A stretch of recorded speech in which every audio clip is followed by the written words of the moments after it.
everyone. I'm Courtney Sale, the Nancy L. Donahue Artistic Director at Merrimack Repertory Theater. I want to thank you so much for joining us today. I am joined by three artists and educators who I respect and admire and have had the great privilege to work with all three in different capacities on different projects. We are gathered today. We're talking about some themes connected to our production of Until the Flood by Dael Orlandersmith. This piece, which is going to stream for MRT audiences April 17th through May 2nd, is based on the Michael Brown's murder in Ferguson by a white police officer. What Dael has done to build the play is interview many community members in Ferguson. The relationship and identities we really want to highlight today in this conversation are connected to students and educators, which is a big part of the piece, and talking about how this impacts those relationships and the lives of our young people. So I'm thrilled to be here with these great minds, great hearts.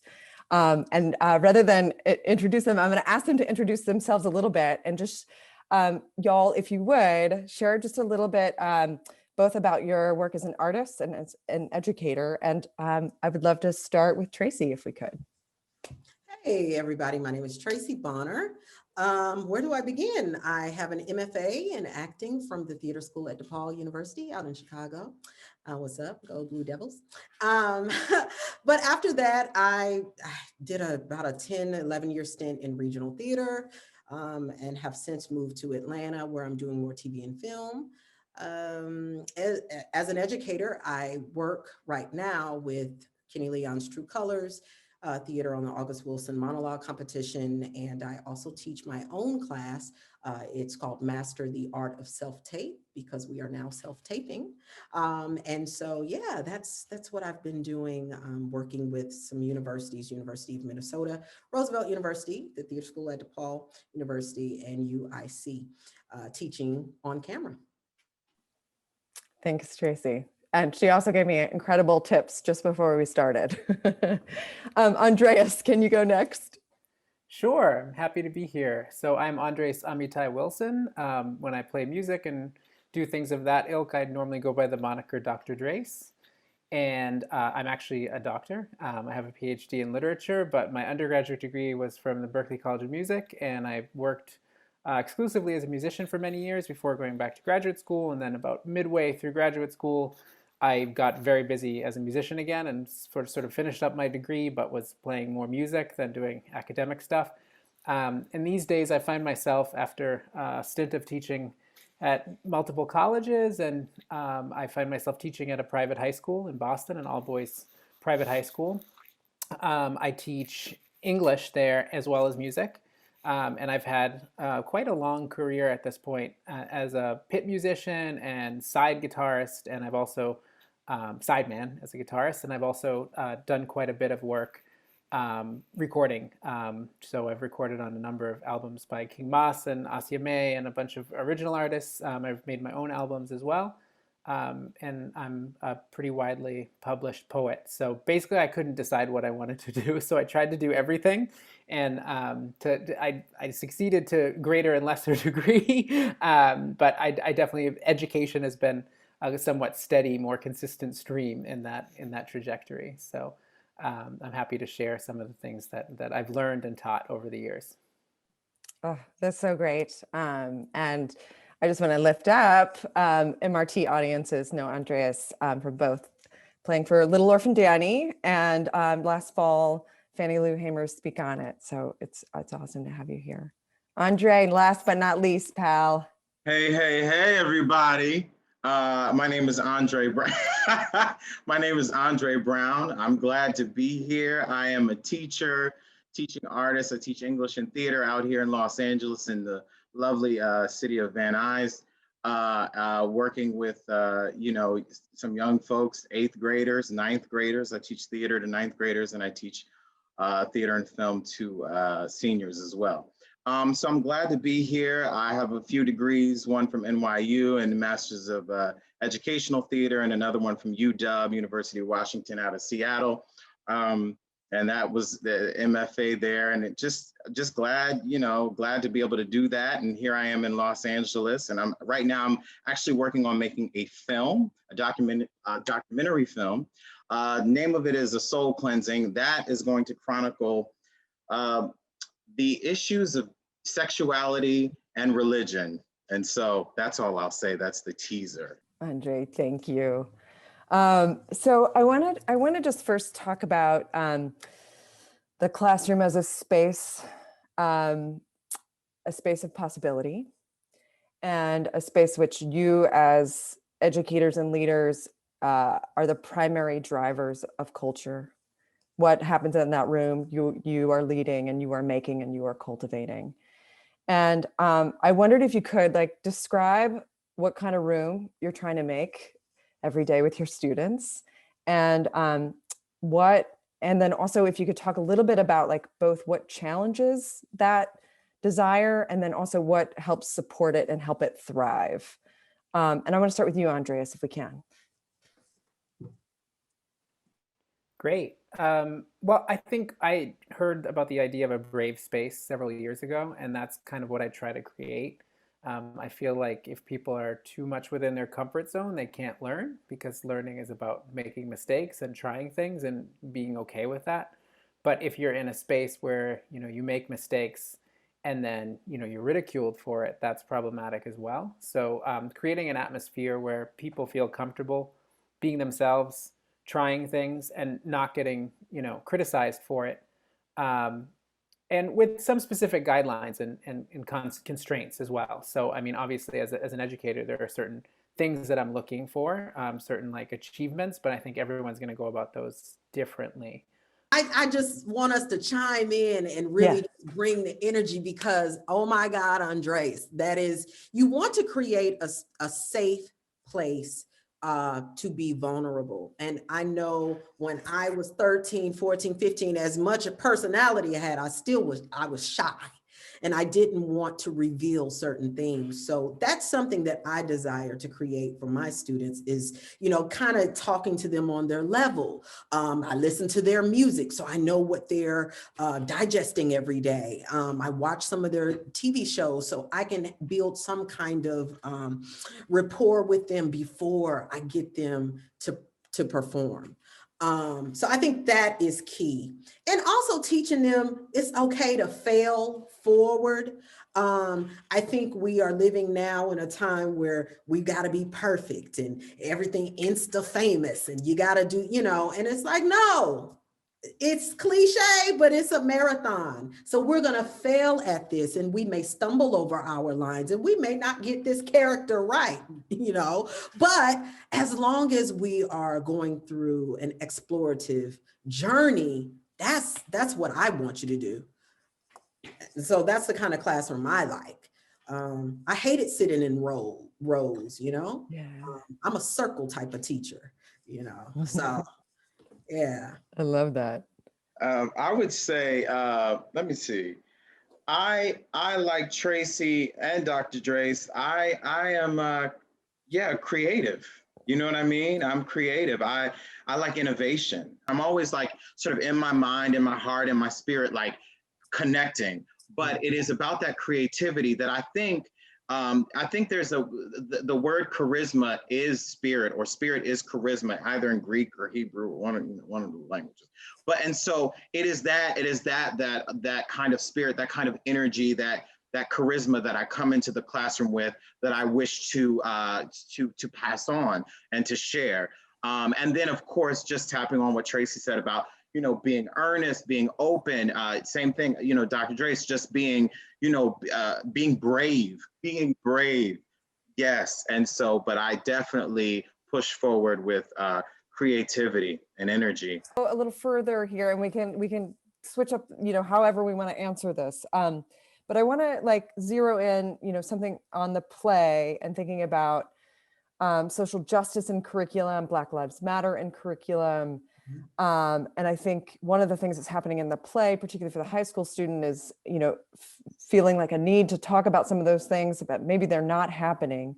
And so I wonder if you could talk about, from your experience, the appetite and hunger from young people to have those conversations, or similarly, like what challenges that, or like how you hold that as a leader and an educator. Oh man, okay. So this is not my genius part though. But what I want to say is I believe my students are ready to talk about Black Lives Matter. I believe they are ready to talk about social ills, social justice, challenges that we're having. They want to talk about the Donald Trump presidency. They were all ready. I gave them an assignment. You know, my English language arts students in 8th grade, I gave them an assignment. I said, I want you to pick a group of folks, you know, that have been marginalized or oppressed. And so we spent about a week talking about marginalized, oppressed, you know, and just trying to understand that. Then they started saying, oh, homeless people, oh, Black Lives Matter, Black Lives Matter. Now, I want to be very clear. I don't have a large population. I don't, you know, teach a large population of Black kids. I teach Latinx kids, and there's a language barrier. A lot of them are speaking. Of course, they're speaking multiple languages, but are like, you know, English language in English language development. And so it's always sort of that challenge. But a lot of them, and so I kind of want to be like, I don't, you know, like we got a little bit of a hump here. And one of the things that I'd like to raise in the conversation is not about racism, but more so about anti-Blackness from my standpoint, which we can discuss. But as they were writing speeches about, you know, homelessness and speeches about Black Lives Matter, what I found in reading their work was them regurgitating what they had heard their parents say.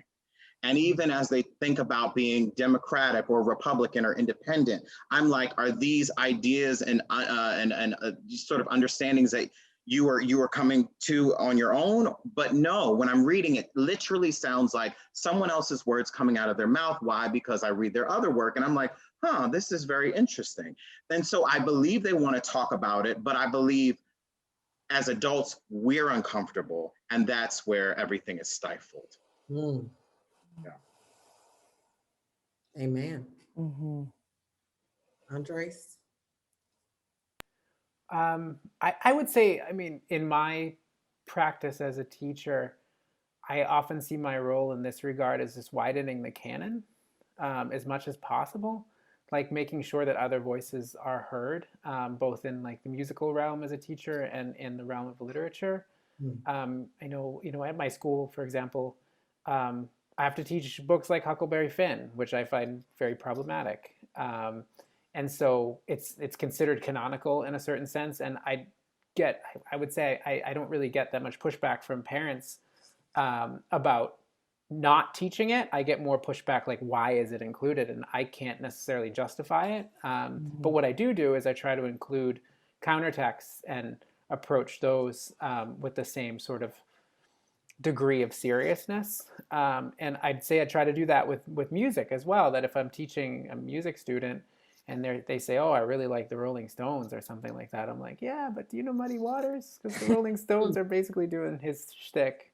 Or talking about like seeing, you know, the whole sort of heritage of things, like, oh, you like Ariana Grande. I like Ariana Grande too. Have you heard any 90s R&B? Because there were Black singers who were doing what she's doing now like 20 years ago. So just letting you know, I mean, she added a trap beat to it, but it's basically Toni Braxton, just saying. So, I mean, just sort of letting people know that these things have a heritage. And then if they don't quite understand that, just sort of widening the canon, that there are other voices, both in like the musical and the literary realm, that are just as important, and sort of problematizing the fact that we privilege certain voices over others. I'm in a different boat. I live in Atlanta, which is predominantly Black in the schools that I teach in. And so we've been having these conversations, been there, done that, got the t-shirt, like we're like everybody else is late to the party, you know. I think the thing that I'm interested in now is introducing them to voices that they have not been exposed to. they've heard of August Wilson and Lorraine Hansberry, but they are not being introduced to Katori Hall or Terrell Allen McCraney, or Dominic Morisseau or Darren Kennedy. Like they don't know these younger writers who are writing for them. So now that is my responsibility. In terms of Black Lives Matter, they're always saying, Ms. Bonner, Black lives have always mattered to us. Why don't they matter to everyone else? And so when you're asked that question, it makes you realize you can't fix, there's some stuff you just are not going to be able to fix by yourself. I don't know how I would respond in an environment where I had a majority other population. I would feel like my voice would be stifled. So I don't know. I don't know. I would like more conversations like this though, because without other people hearing, our voices are stifled when we're in rooms where we're the minority, because I'm considered the angry Black woman when I do speak up. I'm aggressive. She's too passionate, and I'm like, no, he was able to speak his mind, but because he's a white male, it's seen as assertive and powerful, so go ahead, Andre. Oh, and yeah, no, Tracey, and I'm glad you brought that back up, because there was a time that I worked in an all-Black school where I felt like the conversations would be like, the days and weeks after George Floyd, we would just be like, shh. But there would be some sort of, I mean, it's devastating, but we would be home. I would be like, how y'all doing? Oh, we good, okay. Yeah. However, because of the school I was at, it was just, we were on Zoom, we had a faculty meeting, and we have a sort of just many ethnicities represented in terms of the teaching staff. And it was just kind of a somber day. And then the principal, white man, well-intentioned, said, Mr. Brown, would you like to say anything? Because I'm one of 2 Black male educators at the school. And I said, I unmuted myself because I didn't have my camera on. And I said, no, I wouldn't. I'm in a lot of pain. Yeah. And that's all I could say. And I think Courtney, it's well worth mentioning that when you are experiencing pain, it is so difficult, and experiencing any type of trauma consistently, it is so difficult to then rise up and say to folks that have been oppressing you, and say to the world, let me articulate exactly how I feel in this moment. The only thing that I had close to me is rage. The only thing that I had close to me is tears. And so when well-intentioned white folks stand up on, post George Floyd, post a number of Black men, women, trans bodies that have been murdered, right? All of the lynchings that have passed, and say, can you, as the Black person here, can you just tell us what you're going through right now? I can't reach for it, right? Like there was a Dr. King and there was a Malcolm X who were prolific and who were powerful and who had words and pen and could bring it out right on the heels of it. But for the rest of us, we are in deep devastation, pain, hurt in the midst of it. And everybody's saying, would you please tell us how do you feel? And there are no words. And so all I could pick up at that moment was rage. And I knew when I unmuted myself, I was like, oh, you actually don't want to hear what I really have to say, because I might just scream. I might just curse. And you're not able to hold that. Yeah. What you ought to say is, hey, for all of our staff and faculty that are we all are experiencing this in this moment, but specifically for those of this race, like, we're holding space for you in this moment. We are not asking you to put together a Black History moment, asking us to teach, you teach us something that we didn't know. And so I think we need to say over and over again that when you are in deep pain and deep turmoil and strife, that it is not the person that is experiencing that pain to stand up and say, now let me help you understand what I'm going through. And understand that Black kids during these times are experiencing PTSD. We go through this, when I was teaching in Chicago, you're asking kids who are dodging bullets to get to school to want to come to school to learn and be happy.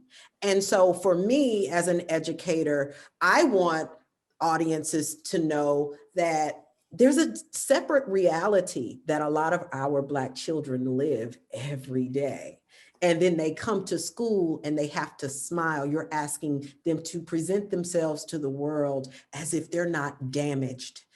But when white kids are damaged, they get counseling, they go to therapy, I don't want to say coddled, but they are given allowances. But when Black kids are experiencing these things and they have to go to school, they're troubled children, they get IEPs, they don't get to talk to counselors about mental health and therapy.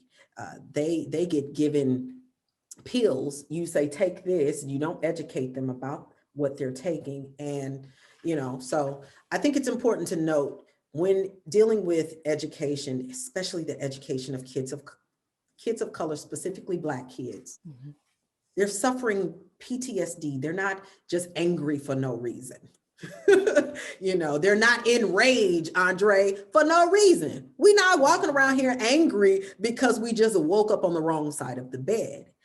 A lot of us and a lot of their parents were not allowed the opportunities to get housing, because of redline, all of these systemic things. Redlining is an issue, providing proper educational resources. I went to an HBCU before I went to DePaul. And when I went to DePaul, I'm like, y'all don't stand in line to register. You don't get purged out of the system. You have a computer lab that's well equipped, and we had to really work hard in the environment that was given to us. And so you got to understand there's two realities. What are the things that we're not talking about that is slowing down the progress, is not supporting students who are in deep trauma, and as you've articulated, Tracey, like coming to school in circumstances that a lot of people cannot fathom. I should say a lot of white folks cannot fathom. So what's the hunger, the desire that you have for those kinds of conversations? What are they? The conversations we're not having we're not educating our children properly in terms of our history. I think now, because of TikTok and all of Instagram, they have all of these ways of finding out new information. But, our kids aren't being educated about our history in a way that is all inclusive. It's a very one-sided education. And then we're asked to go home and teach our children on top of working and doing it. We have to have another set of school. So if we want to change anything in education, I would start there with the history of America and our people. I'm seeing a lot of TikToks now that are talking about how African Americans built the country, but get we've gotten no reparations, we've gotten no real acknowledgement. We're told to get over this oppression that, my mom dealt with. Like, my mom picked cotton, okay, when she was 8. So you're telling people to get over some of these systemic problems that have never been dealt with. So I would start there. Thanks, Tracey. I guess I would just say, to quote one of my favorite movies, The Last Black Man in San Francisco. I don't know if you guys have seen it. There's Love it. this great line, right? People aren't just one thing, and I think it's important to acknowledge like the horrors of history and to know our history, which I agree 100% with what Tracey said about these kids unfortunately don't know the history, and if they do, they don't hear like the complexities and the nuances of the history. So I think that, but also just the interstices of identity. I think sometimes we're kind of at fault of just saying you're black and therefore this, or you're white and therefore this, and like people just aren't one thing. There's a lot of complexity that needs to be acknowledged. From a personal perspective, I remember growing up, and I'm biracial, and like going to my black relatives, and I play guitar. My favorite style of guitar when I was growing up was heavy metal, because it was the hardest to play, and I just liked like learning the weird techniques like tapping and all the Eddie Van Halen stuff, which was not cool by the time I was a teenager in the 90s and in early 2000s. And so I just remember like my cousins saying like, that's white people music, you can't do that, right? Or being around white kids and you don't really act like a black kid, right?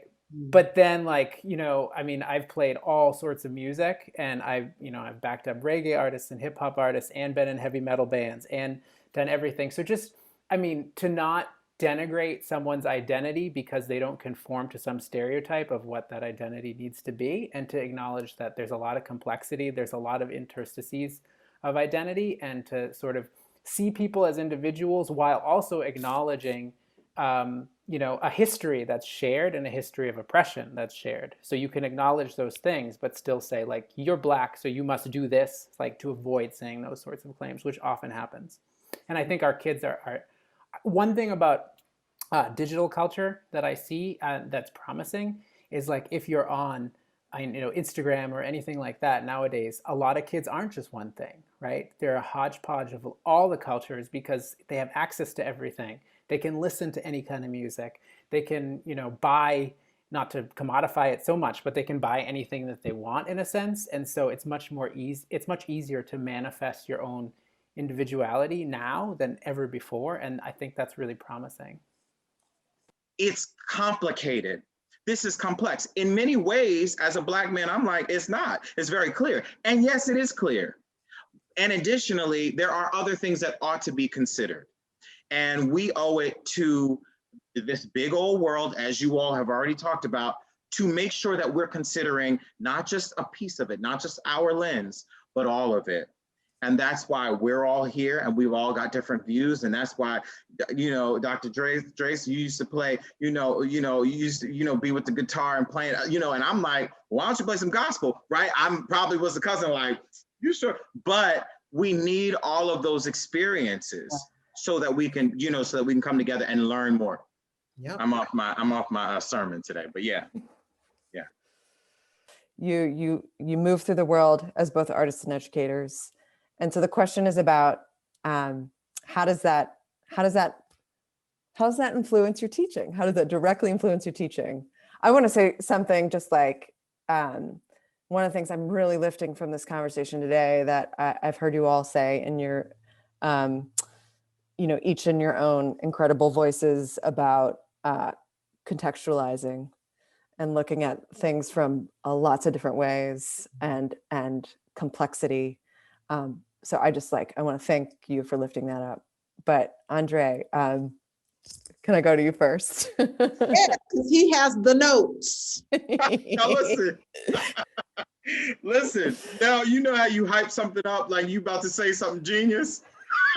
And it better be good because we're waiting. You went to where did you go? Brown? I'm scared. This is a lot of education. This is